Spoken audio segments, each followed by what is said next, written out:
زحلف سومن بزعبا إيوبنا جميرنا نيرنا أمونغو أقاريتنا نيرنا إيوب انتاي كم زغبر ريناو أبيوت زي تصبيه ነገር كم زغاطوم መንገድታት እግዚአብሔር እንዳኸደ ና እግዚአብሔር ነገር እንዳገበረ ሆሎ ዘይ ተጸበየ ነገር አብ ህይወትን ታገበር ጀሚሩ ክግለጽ ጀሚሩ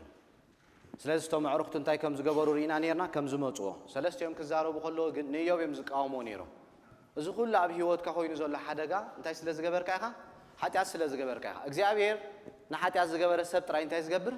ዝቀጽ ኢዮብ ካንተ ክገብር ጀሚሩ ኖ አና ኃጢአት አይገበርኩ ብጽድቅ እግዚአብሔር ተማላሊሴ በቅድስና ኸይደ የዒንተይ ከይተረፈ እንታይ ገይረ ኪዳን አትየም ሰዒንተይ ንጓለን ስቴት ብርክሰት ከይሪ እዚ ሁሉ ነገር እንዳገበርኩ ከመገሩ አዛብ ህይወት ይሆን ክብል ጀሚሩ ለዝም ኢዮብ ምሶም ሰለስተ ዕሩክትን ታገበር ጀሚሩ ክዛራረቡ ጀሚሩ ሰለስቲዮም ጌጋር ዲት ነይሮም ኢዮብ ኃጢአት ስለዝገበረ ዲኾም ሆይኑ ቢወቱ አይኮነን አብ ተቀዳይ ምዕራፍ ሪና ነርና በጽድቅ ዝማላለስ ዝነበረ ሰባይ ካብ ክፉ ዝረሓቀ ሰባይ እግዚአብሔር እንታይ ዝገበረሉ ዝመስከረሉ ሰብ ይነሩ አብ ሰማይ ግን እግዚአብሔር ንኢዮብ ተዋራሪዱሉ ኢዮብ ዝነገር ዘይፈልጥኒ አይርዶኒ ነሩ ተመከራ ደጋጊም አብ ህይወቱ ከመጾም ጀመረ እንታይሉ እግዚአብሔር ናብ ዙፋኑ ወሲዱ ተዘረዳአኒ ተስከይድ ነገረይ ተዘፍስስ ተዝዛረቦ ንምንታይ ዝ ነገር ዝናይ ወሪድኒ እግዚአብሔር ግን ሱቂሉ ወዲዮ ኢዮብ ይዛረብ ብዛዕባ መንነቱ ጻድቅ ከም ዝነበረ ቶም ሰለስተ ሰባት ካ ንስኻ ገበነኛ ኢኻ እንዳበሉ እንታይ ገብሮ ይኸስዎ ክሳብ 32 ምዕራፍ ተራባሪቦ ኢዮብ አነ ጻድቅ ይብል ንሳቶም ካ እንታይ ብሎ ንስኻ ዝጉል አብ ህይወትካ ኮይኑ ዘሎ እንታይ ስለ ዝኮንካ ኢኻ እግዚአብሔር ስለ ዝቀጻዓካይ ወዳይ ተዛራሪምና ነና አብ ዮሐንስ ምዕራፍ 9 አይነ ስውር ሪና ነርና ስለ ዝበደለ ይኮነንኩም ኮይኑ አይነ ስውር ኮይኑ ተወሊዱ ቶም ሰባት ግን እንታይ ኢሎም ተዛሪቦ ሞቶም ሐዋርያ እዚ ሰብዝ ንሱ ዲበዲሉ ወይ ስድሩ ወዳ አምላኽ አሁን ታገብር ስለ ዝደለይ ስራሕ አምላኽ አው ክጋድ ስለ ዝደለይ ነገር ኮይኑ ክርስቶስ ገርሖም ከሎ ንሪዮ አብ ዮሐንስ 5 ኸይና ንሪዮ ከለና ግን ሓደ ሰብ ካ 38 ዓመት ዝሐመመ ነይሩ እሱ ግን ብምንታይ ሓሚሙ በኃጢአቱ ስለዚህ ኢየሱስ ክርስቶስ ምስረኸው በእንታይሎ መሊስካድ እንታይ ትገብር አይትበድል ስለዚህ ኢዮብ ግን እታብ ህይወቱ ኮይኑ ዘሎ ነገር እንታይ ኣብ መንፈሳዊ ዓለም ክልተ ኃይል ተዋዳዲሮም ክልተ ኃይል ምስተዋዳደሩ ኢዮብ እንታይ ክገብር ጀሚሩ ዝኹሉ ነገራት ከወርዶ ጀሚሩ ማለት ዝኹሉ ሽግር አሞዳታ ክሳብ 32 ምዕራፍ ኩሎም ተጠውይሎም ኤልዩድ ዝበሃል ሰብ እንታይ ክገብር ጀሚሩ ካብ ዕድማ አን እንታይ ዝገበርከ ዝናአስከ እግዚአብሔር ግን ንቃሉ አምንታይ ዓጪ ወላ አውሽቲ ዓጪ ከመወይኑ ተዓቢሱ ክዛረብ እንታይ ገብረንሎ ይድርኸንሎ ክዛረብ ኢኻ ክብል ጀሚሩ እቲ ሰብቲ ናይ እግዚአብሔር መንነት ብትክክል ተዛሪቡ ኢዮብ ንርእስኻ ከመይ ገይረ ጻድቅ ትብል እግዚአብሔር ንመላእክት ከይተረፈ ድንን ኢሉ ምስተንሰ እንታይ ገብረሎም አበሳ ይረኽበሎም ቶም መላእክት እንዳምልኾሲ ካብ ተቅድስኑ ዝተላዕለ ገለ ነገር ይረኽበሎም ከመይ ገይር ካብ ቅድም እግዚአብሔር ቅዱስ ይልካ ትዛረብ ነቶም ሰለስተኻ እግዚአብሔር كل أبز مدرز خون سبز قطع كل انتاي زجبرة تراي كونن حتى زجبرة تراي كونن عين فلتوني ناك زابير تزيجليسنا زابير تزير الدين آخر الدوين كلين سلازم نخلط يوم تاي كم زجبرة كم زار رومم أب سلاسان شو مونتن كين آخر يقولنا ناك زابير تجليسو حتى كوي كونن مليسلو نيوب كبرو تجليسو أبي نير كهبلو جميرو سماي مدرك سرح كله نزل تريوز الله خاص سماي مدرك بزي عند خوق مخلو انس ساقو تخلو بحر خمكل كله أبي نير كا أبي نيركا كحتو جميروني ملس الليلو أيوب أنت كان إخبار تملس ولو تتجلسوا أيوب سوق يلو شو سوق كبليمو أنت خبره السخام عدن مهارنك سمع كايلو لو واحد زي زارم نيري بزعبك إخبار مستقلت أنا إخبار كبر مسمت أجن أيوب أفو حيزو أنت خبري غلي أيوب سلاز إخبار بزعبا من النوتو أو تبوك يرخد كزارب جميل نقول لا أنا إجيريو هاي فرهني له إخبار فرحتنا بيك قربني له أمودات أيوب تقبل السوق أفيك حزيم وانتاي قبرني مهارني نعم تاخ قبر الكايكلني كمل لسه الكايكلني أيوب بزعبك زيابير بزعبك بمنتاي سميع نيرو شو أيوب نك زيابير كم زيل ملسول كل خم تخل نتزمد دبكاي خازخل كلك خم زيل بون بفلت الله بزي فلتت نت مخرز أصلمته مني سلزا أنا زي استعلكو نعيم بزا زجر زخانة زي فلت نجار تزاريبه كزاربه كاس سمع النقطة أنا قتيقة كان سخان مهارني بسمعت إذن بزعبها سمعني ره حججنا عينين تاجيرنا خين رينا خين سلزا نرأسي فن الله أب حمدن حمغشون كوينا خان تاجبر له ينصح له أجزابير مستقلت كتم اللي سايد كرني خان أبدا ساعات 10 ساعات خينا نريق لنا እግዚአብሔር አምላክ ንሙሴን ታይገበሮ የሚቀደሱ ተምዝ ብናብት ከረን أمثالك زاربو ميلو እግዚአብሔር በሐው ምስወረደ ቶም ህዝቢ ተንበድቢዶም ቀጥቀጥ ኢሎም ሙሴ ዛጉዳይ አይንከላኒና ክብሩናቱ ተወሪዱ ጣጣው ክብል ዝኽል ፍጡር የለ ንስኻ እንታይ ግበሮ ተዛረቦ ንስኻ ኺዳው ተዛረብ እሱ ንዓኻ ይዛረበካ ስኻ ንዓና እንታይ ያምጻልና መልእኽት ምጻልና ኢሳያስ ንባዕሉ ሰንቢዲዩ ብዘመን ኡዛያ እግዚአብሔር ክግለጽ ምስራዮ ንእግዚአብሔር ክብሩ ተመጪ ኮርስ ኻይዘርኤካ ዕድል የብልካ ንኻደ ኽጥምት ጴጥሮስ ወላ ምስተገለጸልኩም ኢለ አና ሐጤ ይሉ أب لوكاس حمش خينا هري خلنا نتي زرقة حيم سولوس عسام سقففة ودام لهم هان مسفلة تنتين أنا حتيل إسياس نبعلو ززارب زنبرسب نجزيابير كبر مسمت أمودات تنتين جيرو أنا حتيل ويلي يتفاقيلو ريكا خبرها من النت كاريه جزيابير عملاق نت مقدسي أنا غنيرو سرافيل نبعلو كابت كبروس تلع على خطموت ويكالو شديش تكن فنيرو نقول لهم كافر جيرو እስኻን እንታይ ኻን ዳበሉ ክዛረቡ ጀሚሮ ቅዱስ ኢኻ ኢሳያስ ታይሉ አና ሐጤ ኣብ ቅድመኻ ቆም አይክልኒ ክጠፍየሉ ስለዚህ እግዚአብሔር እንታይ ክገብሮ ከሎ ንሪዮ ከንጽሖ ከሎ ንሪዮ ማለት ንኢዮብ ምስተገለጸል ኢዮብ ንእግዚአብሔር ብሰማዓት እዝኒ ይሰምዕ ነይሩ ዝበዝሕ ግዜ ኮነ ኣምላኽ ብትክክል እኮ መንነቱ ስለ ዘይራኣና ኮይና ብዙሕ ሽግር ነበር ንፈልጦ ኢና ብትክክል ግን ብርሃን ኣያትወን ብትክክል ብርሃን ተኣቲካ ዕድል የብልካ ንኻልእ ሰብጃጅ ክትገብር ዕድል የብልካ ዘይ ኣምላኻዊ ነገር ክትገብር رأسك طريقة تتمت رأسك طريقة تعري نا أملاك برهان توحيد كاكن كل جزء زي أملاك أو نقدر كتجبري هذا من كاتودو أيوب بزعبك زيابير بإذن تراي زفلت نيرو بإذن تراي سميعه أمور دعت أنت يجيرو تجلي سلو أنت تجلي سلك ترى سبايت كوني خاكوب دحرو نجزيابير كبر كوالي لا يكون أنت ماتيو نعاقك بحدا زنبر كالليفل نبكال الليفل إذا ساقرك ወይ ጌጋር ዲት ሒስካ ትጸንሕ ናብ ጥዕና ዘሎ ወርዲት ይዘምጸካ ተገሊጽ ለይ እናበልካ ግን ኣብቲ ዝነበርካ ይኾለ ላይ ትብልኒ ኣለስ ካል ሓይል ተገሊጽልካ ኣሎ ማለት መሐመድ እንታይ ገይሩ ተገሊጽ ለይ ኢሉምሽ ምስተገለጸሉ ከይድካ ክትሪኦ ከለካ ግን ብዙሕ ነገር ኢኻ ትርኢ ብድሕሩ ዝመጽእ ህይወት ከባቢ 13 ደቂ ኣንስትዮ ከም ዝነበሮ እዩ ናይ እግዚአብሔር ኣምላኽ ተመጪ ግን ኣብ ሓንቲ ዘጠምተካ ኣብ ሓንቲ ኢኻ ጠጠው ትብል ስለዚህ ኢዮብ እንታይ ብለና ሰሚዒ ነይሩ ምስራአዮ ግን ለካ ተአምላኽ ዝሰምዖ ብዛዕቡ ምስተገለጸሉ ለካ ካሊ ንዑኻ ክትዛረቦ ይትከልኒኻ ካብቲ ቅዱስኑ ዝተላዕለ ክትጎንሖ ይትከልኒኻ ጌገኛ ኢኻ ክትብሎ ይትከልኒኻ the only ዘላትካ ኣማራጽ እንታይ ንስኻ ክትድፋዕ ንርእስኻ እንታይ ክትገብር ክትርኢ ብዛዕባ ቅዱስኑ ኻ ክትዛረብ እሳ ጥራይ ዘላታ ታ ሓንቲ ኣማራጽ ዘላትካ ማለት ስለዚህ ኢዮብ እንታይ ኢልዎ ሰሚዒ ነይረ ብዛዕባኻ حجك انت غيرناها يعين تيريناها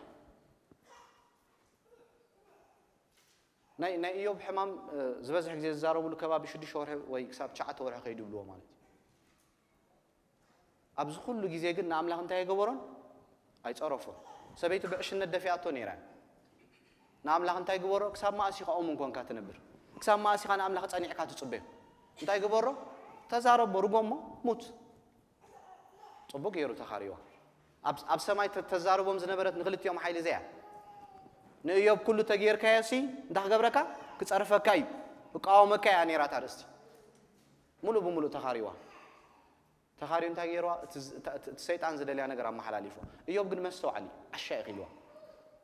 ከመይ ጌርና ብዙሕ ናይ እግዚአብሔር ጽቡቕ ነገር ተቀቢልናሲ እዚ ነገር ዝኽመጽ ኸሎ ከመይ ጌር ክኾሙ ትብሊ ኮም ይኮነን ክኾን ዘሎ ዋላ ይቅተለኒ أمون كوينة يخنبر يلو كابزا من قد زي عائلة نيلو كفتناني كم ورق تخلي أخوات يلو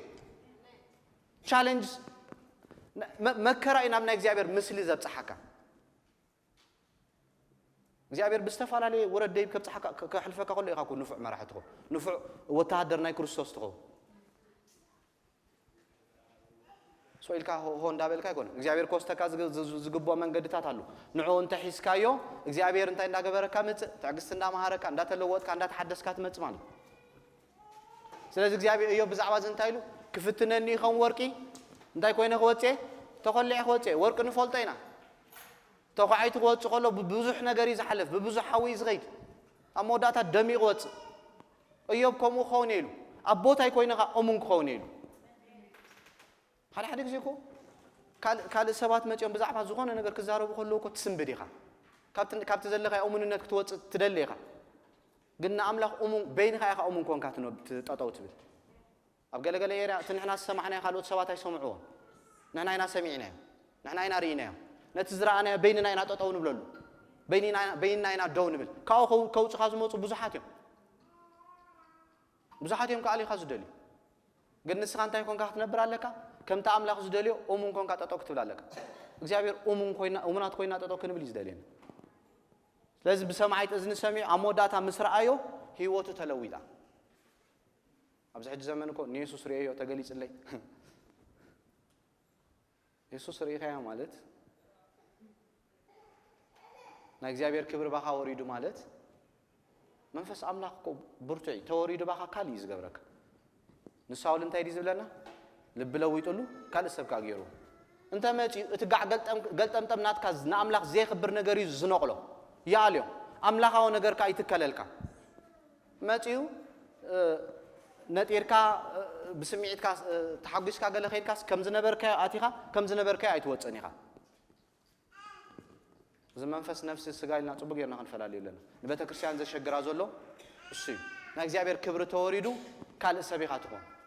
نا እግዚአብሔር ሐሳብ ይኻር እስኻ ተግዝ ካብ መንነት ካ ኢኻ ትወጽ ካብ ርእስኻ ኢኻ ትወጽ ና አምላኽ ኢኻ ክትነብር ትጅምር ንሕዋት ካ ኢኻ ክትነብር ትጅምር ስለዚህ ክብር ትቀሊል አይኮን ንዮም ምስተገለጸሉ ናብ ካል እንታይ የትይዎ ካብ ሓደ ደረጃ ናብ ካል ደረጃ ወሲድዎ ማለት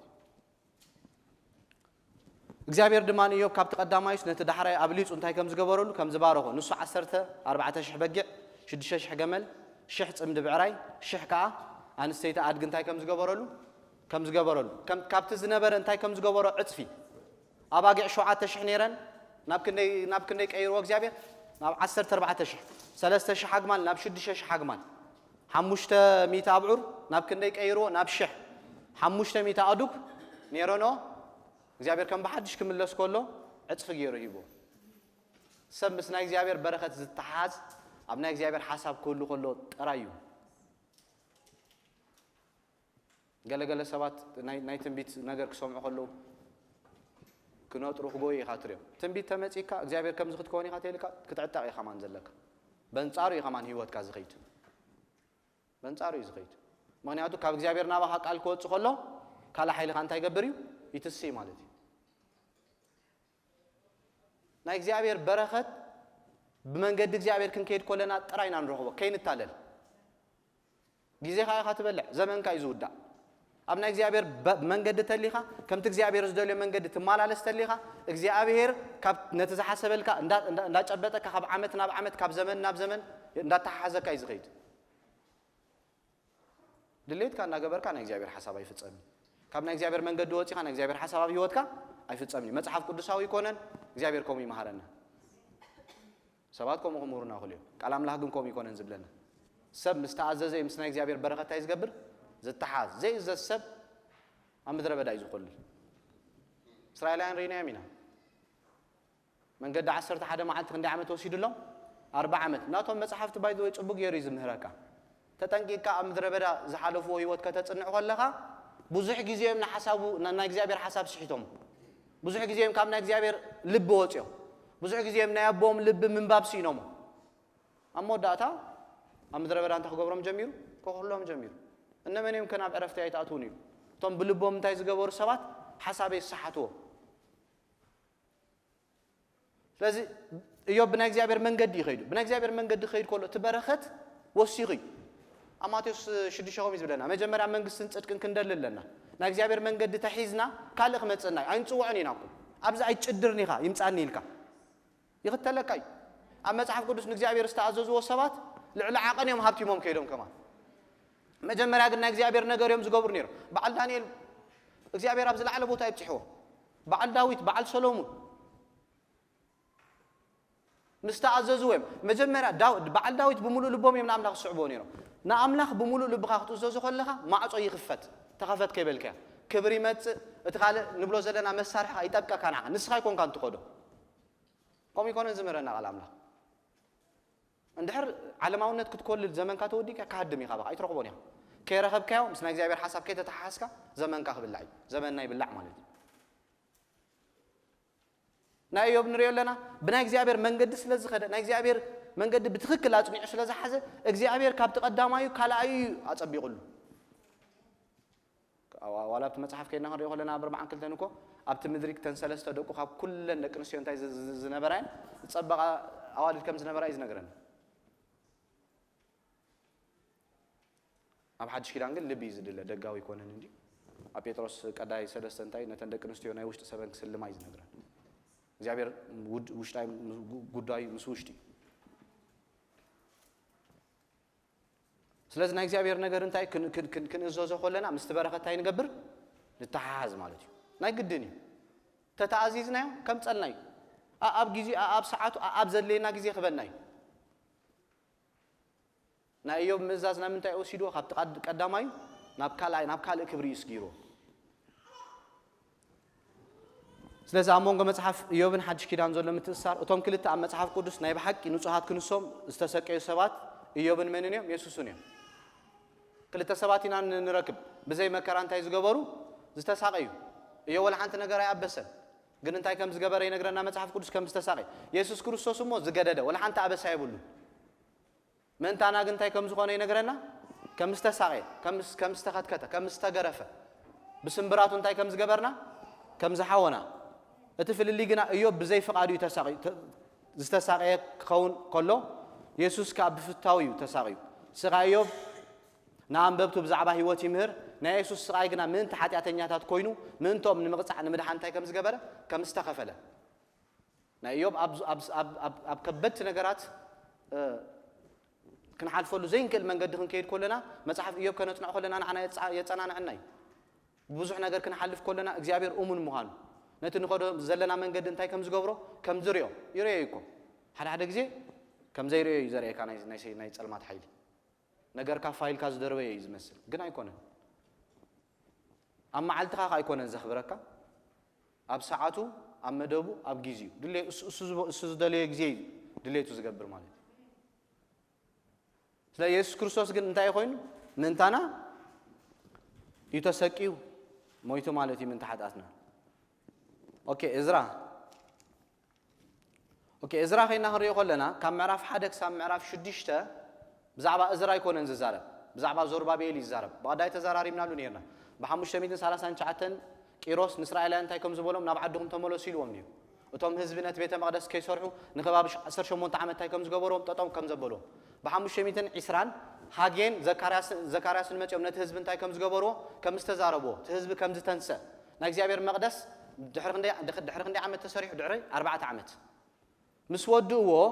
ድሕሪ 80 ዓመት እግዚአብሔር ኣምላኽ ንመን ከም ዘተንሶ ይነግረና ንእዝራ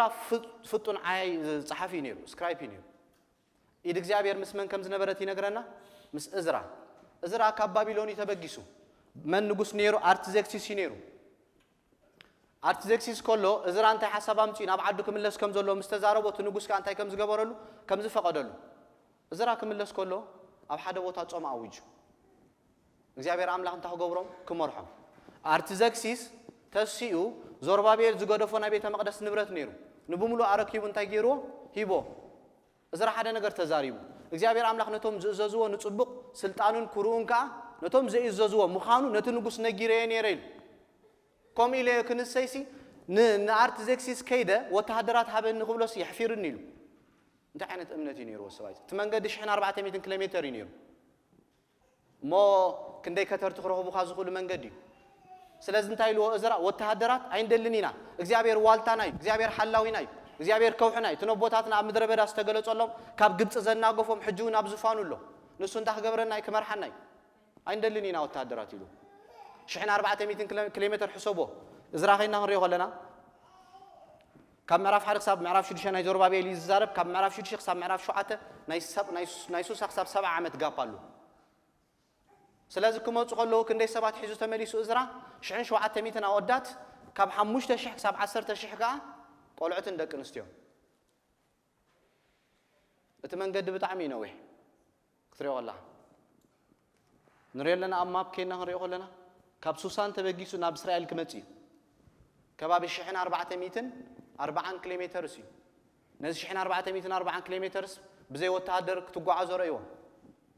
እዝራ ግን ንመን ተጸጊዑ ንኣምላኽ ተጸጊዑ ናብ ኣምላኽ ተወኪሉ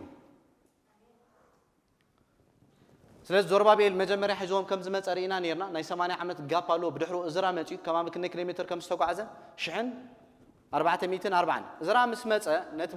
ነቲ ምድሪ ምስ ረኣዮ እቲ ምድሪ ተባላሹ ይጸኒሕዎ እስራኤላውያን ኣምላኻዊ መንገዲ ገዲፎም ምስ ፓጋን ዝተሓወስሉ ዘመን እዩ ነይሩ እስራኤላውያን ምስ ካልእ ህዝቢ ተዳቂሎምሉ ዝጸንሑ ዘመን እዩ ነይሩ ዞርባቤል ምስ ሞተቶም ህዝቢ ናብ ካልእ መንገዲ እዮም ከይዶም እዝራ ክመጽእ ከሎ ብጣዕሚ ልቡ ተሲሩ ኩሉ ነገር ይተባላሹ ጸኒሕዎ ስለዚ እዝራ ሓደ ነገር ወሲኑ ኣብ 7:10 ክንሪኦ ከለና ንሕጊ ኣምላኽ እንታ ክገብሮ ክምርምሮ ኮፍ ኢሉ ከጽንዖ መሰጽንዖ ካ እንታ ክገብር ክምህሮ ክነብሮ ብድሕሩ እንታ ክገብር ክምህር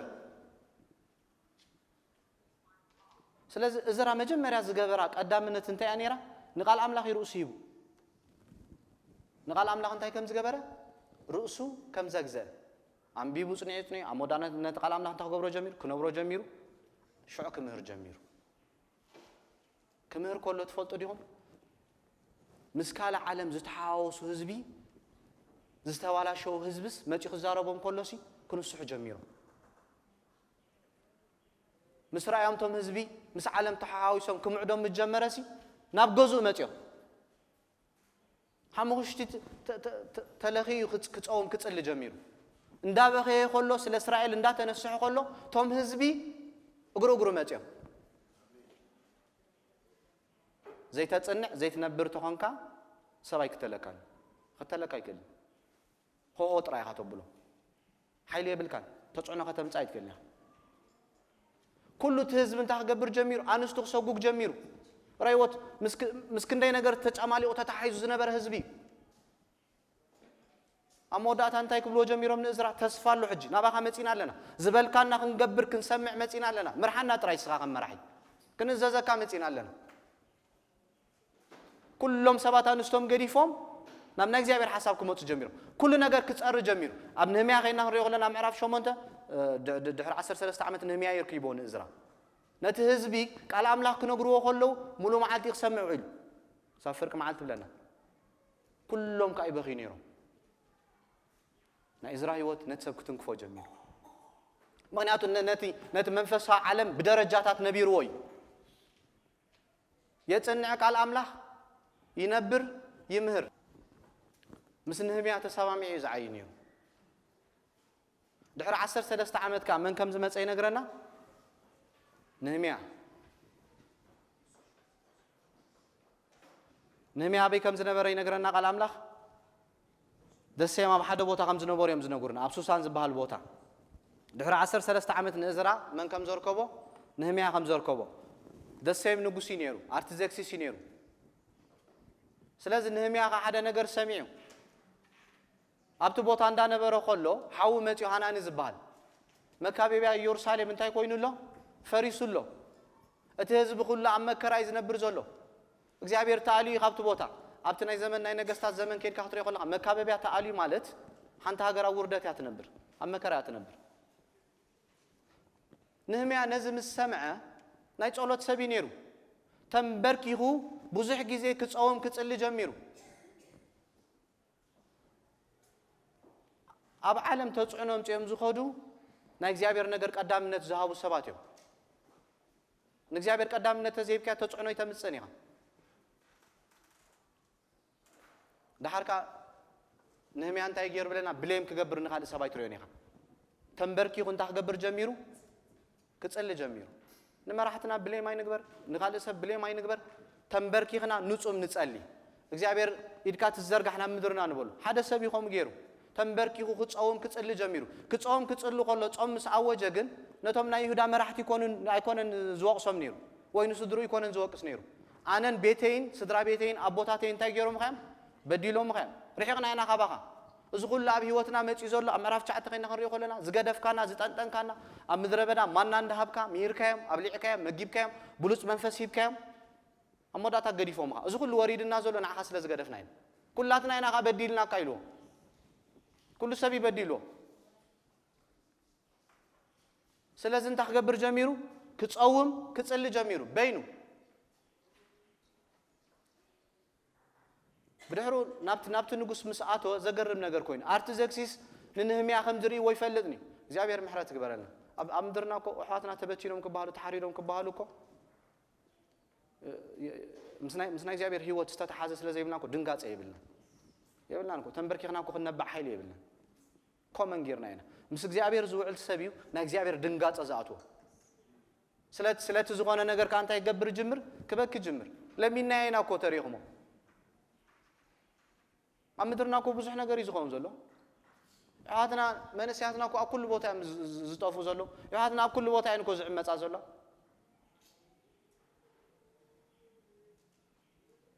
مس أملاك استتحازي وتزيب الكاتن شويل كان أبرهات قبر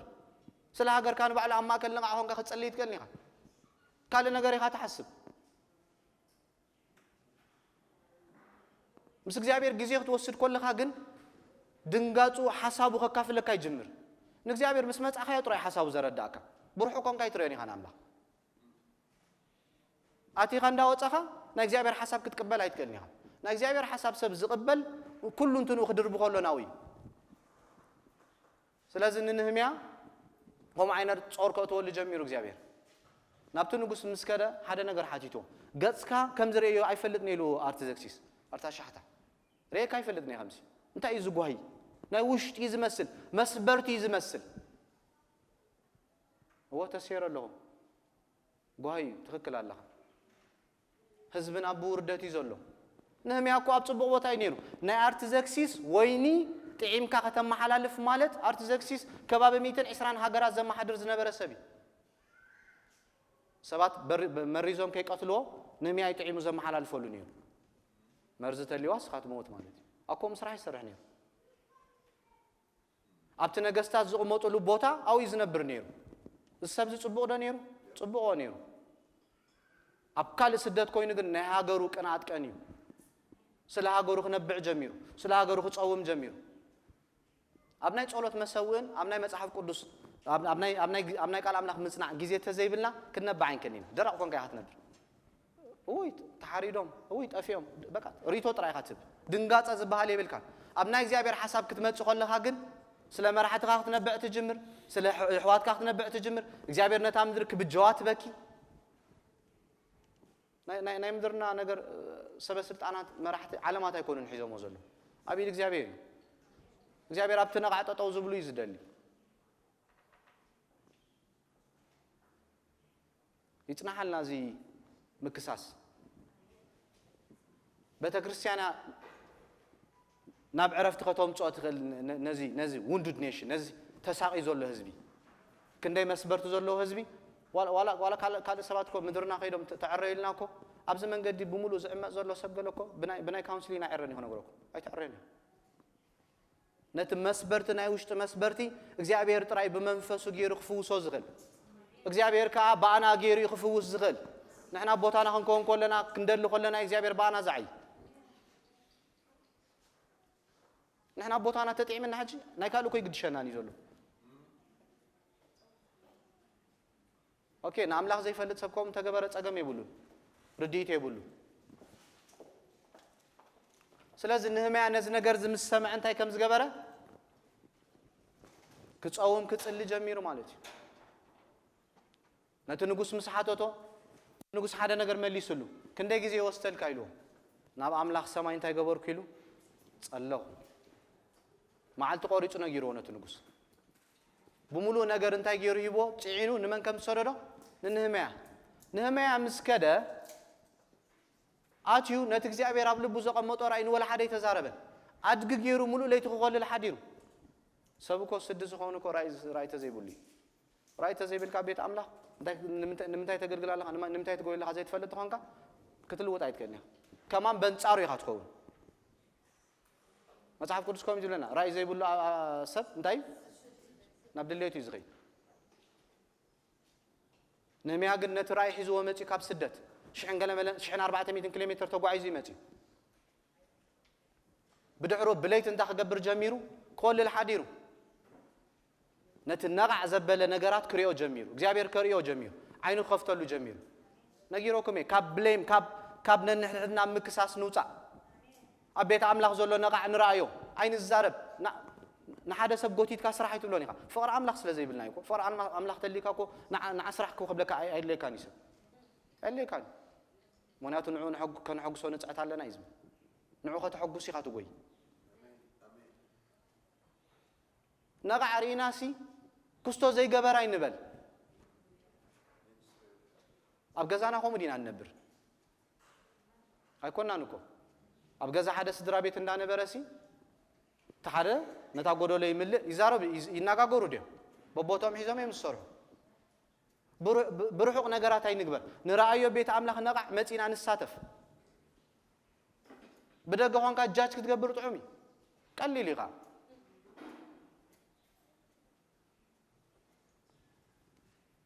ስለዚ ንህምያ እንታይ ገይሩ ነቲ ነቓዕ ክርኢ ጀሚሩ ብለይቲ ነቶም ህዝቢ ኣኪቡ እንታይ ኢልዎም እንታይ ኢና ንገብር ዘለና ኢየሩሳሌም ዓንያ ኣላ ስለዚ እንታይ ንግበር ኩላትና ንዕየ ንተንሲ ኢልዎም ከዓዩ ምጀመሩ ቶም ህዝቢ በዓል ጦብያ ሳንበላጥ ዝበሃሉ ንመንግስቲ ስዎ ጀሚሮም ንንህምያ ትክክለኛ ናይ እግዚአብሔር ነገር ክትሰርሕ ኮለኻ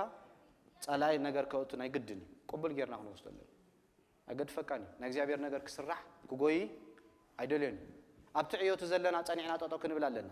ንእግዚአብሔር ነገር እንዳጎየና ንዑ ናቱ ነገር ከነፋጥን እንዳኸና ክገድፈና ከይንጽበ ብስተፋላለየ ዳይሜንሽን ኣብ ህይወትና ክትሲ ጸኒዕና ጠጠው ንበል ዶ ክንብል ኣለና ማለት ስለዚህ ኩሎም ታኽገብሮ ጀሚሮም በዓል ጦብያ ሰንበላጥ ኮንቋሻሹ ዘይድል ቃላት ክዛረብዎ ጀሚሮም ነቲ መካበቢያ ክሰርሑ ከሎ 52 መዓልቲ ይወስድሉ ንኩሉ ሰብ ይኣዋፊሮ ፈጥሪማ ቤት ኣምላኽ ሓደ ሰብ ኣይኮነን ዝሰርሖ ናይ እግዚአብሔር ዕዮ ኣይካልኒኹም ኣካላት ይልናሉ ኣብ ቦታና ኮይና ነናትና ጸጋ ከነምጽእ ከለና ግን እግዚአብሔር ኣብ ቤቱ ክኸብር እዩ ንሕና ናብቲ ናይ እግዚአብሔር ዕረፍቲ ክንኣቱ ኢና ኣርዑት ዘበለ ኩሉ ክስበር እዩ በቦታና ተዘይሒዝና በቦታና ተዘይሸፊና ዝዕየ ነገር የለን ካብ ቦታ ካወፂኻ ብደገ ኾንካ ንኻልእ ነገር ክትዛረብ ከለኻ ዝቕየር ነገር የለን ቶም ህዝቢ ነናቶም ቦታ እዮም ክነድቁ ጀሚሮም ነናቶም ቦታ እዮም ክሰርሑ ጀሚሮም ይጽናሓልና ኣብ ደገ ወፂና ነገራት ምዝራብ ንምጻእ ንሳተፍ ናይ እግዚአብሔር ነገር ንዕየ ዝጎደለ ነገር ንምላእ በቦታና ንሓስ ከምኡ ተኾይኑ እግዚአብሔር ክኸብር ኩሉ ሰብ በቦቱ ነናቱ ቦታ ይሒዙ መካበቢያ ኢየሩሳሌም በ52 መዓልቲ ክስራሕ አይከል ሰብ ተተሰማሚዑ ዘይገብሮ ነገር የለን ናብ ሓደ ሓሳብ ተመጪ ዘይልወጥ ነገር የለን በ52 መዓልቲ እንታይ ከም ዝኾነ ይነገረና መካበቢያ ኢየሩሳሌም ከም ዝተሰርሐ ከም ዝተወደ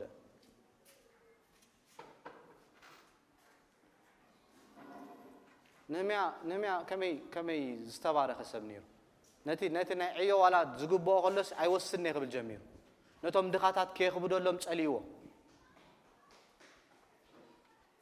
አይደልን ኢሉ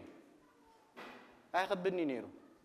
ስለዚ ንኩሉ ኣጽሪዎ ምስተመለሰ 12 ዓመት ይገይሩ ኣብ ኢየሩሳሌም ነዚ ብሙሉ ነገር ከዓይ ከጽሪ ነህምያ መካበቢያ ይሰርሕ እዝራኻ እንታይ ይገብር መንፈሳውነት የጥዕነት ሰብ ተዋሂዶም እዮም ናይ እግዚአብሔር ነገር ኣጽሪዮሞ مسكدة مستملة سقاتهم هزبي كم ننابوتهم تمليسهم تانيحمو سلازة حدا نقر تزاريبون سولومون أبونا أنتاي جيرو كم نأجزابير حساب وجي أجزابير فوتو ينيرو جنان بناي من قدي كذا بناي أجزابير من قدي كذا نمنتاي ناخم سولومون زجابورو أكايدا نخيد كبلهم جميرنا توم هزبي نمنتاي ناخ زين كير نمنتاي ناخم تعمل خز دولة من قد زين كيد كبلهم جمير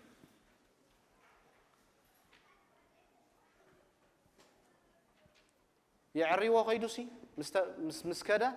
ارتزاكسيس متصوعو تمليسو مسمصاسي قال يوم سبات سورغ نطوبي ابت بيت نا እግዚአብሔር ቤት ሲ ቦታ ይቦ መጸንሕ ነናይ ጦቢያ ንብረት አውጪዎ ቤት አምላኽ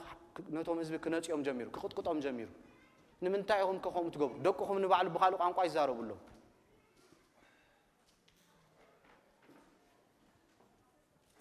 ስለዚህ ከምናይ ሰሎሞን አካይዳን ታንገብር ይብልናን ይሎ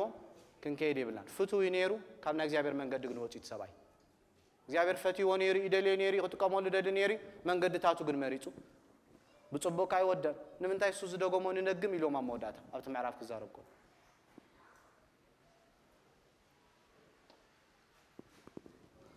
ስለዚህ አምላኽ መስገን ነህምያን እዝራን እንታይም ጌሮም ነቲ ተባላሽ ዝነበረ ኩሉ መንፈሳውነት ይሁን እቲ ምድራውነት ነገር እንታይ ገይሮሞ ተሰማሚዖም ክልቲኦም ይዓርየሙ እንታይም ግን ገይሮም ኢልና ንቓል ኣምላኽ መርሚሮም ነቢሮም ብድሕሪኦም ክሰርሑ ጀሚሮም ከምኡ እንተኮይና ኣብ ህይወትና ተጽዕኖ ክመጽእ ዝኽእል ሓይሊ ክመጽእ ዝኽእል ስለዚ ናይ እግዚአብሔር ነገር ኩላትና ኢና ብብዘለና ነገር እንዳበርከትና ኢና ንሰርሖ ንስተወሰነ ሰባት ደርቢኻ ገዲፍካሉ ትኸይድ ኣይኮነን